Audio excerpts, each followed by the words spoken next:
Hey, what's going on? How are you? I'm doing pretty good. And yourself? I'm good. All right, awesome sauce. Anything you want to go over that you need more clarity on? I want to know more about your background, What part of my background you want me to elaborate on? maybe your educational background and how you got to become a confidence coach. Let me do it like this. We'll start off with college, just to be visual. I have a degree in architecture. I went to school at Southern University for 7 years. I started at 17 and graduated at 23. Now, while I was there, I started a business, which is my fashion business, but I also became a consultant at that time. And that means I was coaching people, helping, and let's see, I had clients. But at this point, I wasn't operating as a coach. I was just operating as a business owner, helping those that were already in my niche when it came to fashion. Okay, cool. I graduated college in 2014, and then I came home to Atlanta. At this point, I'm shaking back, and I was already a freelance designer since college. Okay, cool. What happened between 2014 and 2018 is what got me to where I am now. And that is I started two more businesses in Atlanta, and one of those businesses brought me to California. Now, the reason why I'm a confidence coach is because in 2022 was the first time I made six figures or more, right, on the corporate side, outside of freelance design, everything that I've done in my businesses. Now, what I did in 2022 was I took approximately 80K or more and invested in self development. Now, at What? the What did you say? Something with self-development? What was it? oh, in 2022, I made the most. Made at that time, I had made the most money with corporate and jobs and things, and I took the bulk of that money and invested in self development. So Okay. once I made that investment, I began to be around people that are actually like me versus before, where I was in the company of my peers, my colleagues. Certain things didn't really click. What's magical about that is I realized that when I was in college, when people were telling me I should write a book and I didn't listen, I then became an author, right? People were telling me in college, hey man, I took your advice and it worked. You know what? Nah, I need to go ahead and be a coach. And so at this time, I got in the right rooms and people that are coaches, consultants, they said, hey man, I see you operate in rooms. You should consider being a coach. Now, when I heard that, it didn't really do anything for me because it wasn't something that I strongly considered till I thought about it.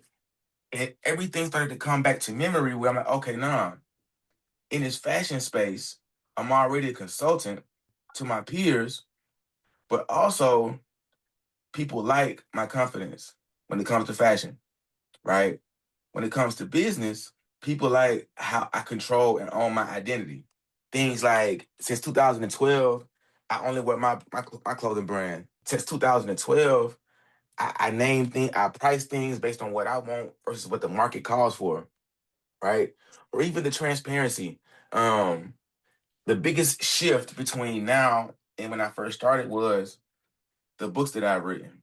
The books that I've written has allowed me to submit these stories and narratives that I use to be transparent with people to say, nah, I was transparent for these things, and here's why it matters.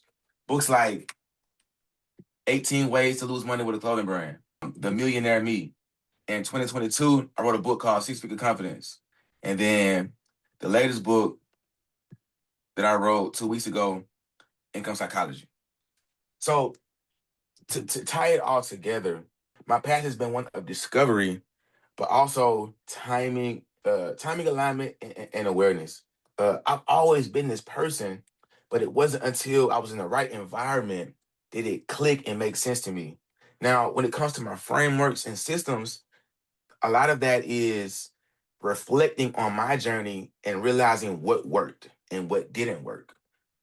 And so I know that I suffered with consistency because I'm a creative, meaning when I'm in flow, I'm in flow. But if it's on command, I suffer with that. I got to work on that. I've always procrastinated in school from elementary school, even up to college, right?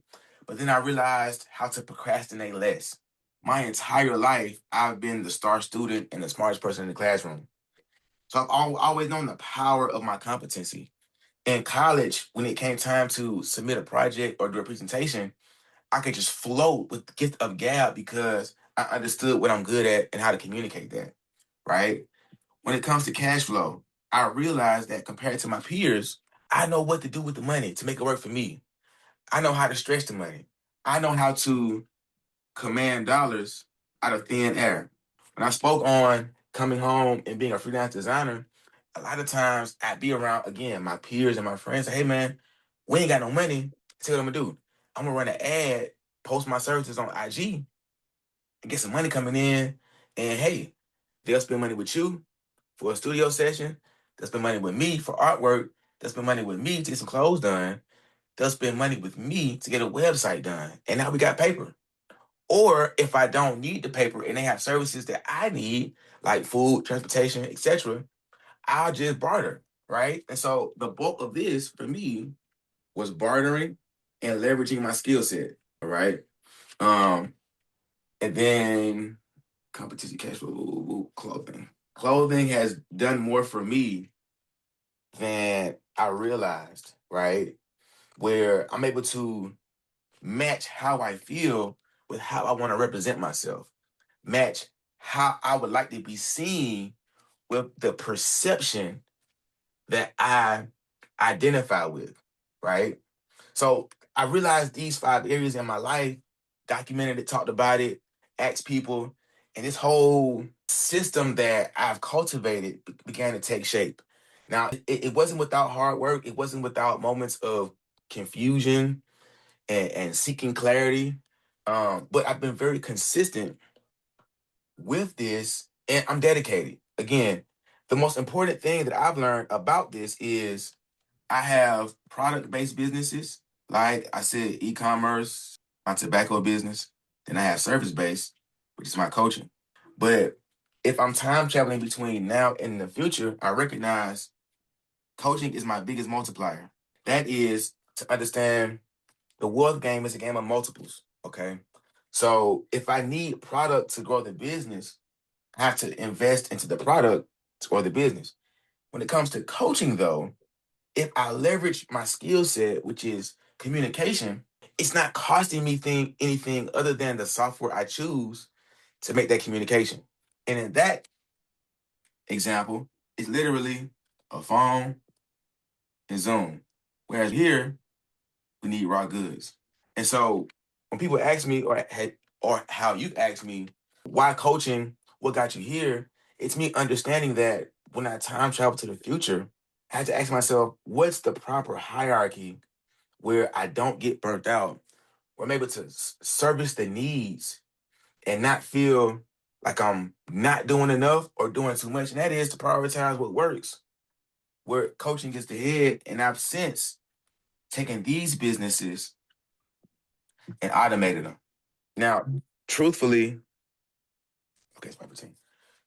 Truthfully, I've always been I've always been a risk taker.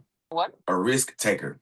People have come up to me and simply said, "Hey, man, I couldn't wear orange hair. I couldn't wear these loud colors."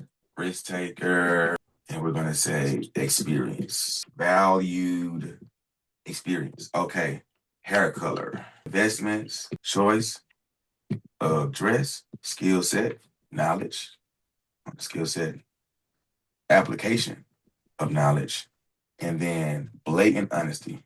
Lastly, intent with a side of insult. When I peel back my layers to uncover the source of my success, right? It's understanding that I know who I am. And so one of the things that make me effective is yes, knowing who I am, but also being able to dissect it right at will. So if I'm a risk taker, people value my experience because they're not willing to take risk. And if they see me take risk in such a way that they can benefit from, well, now I'm a walking case study. I'm a walking testimonial. I'm the proof that these things work.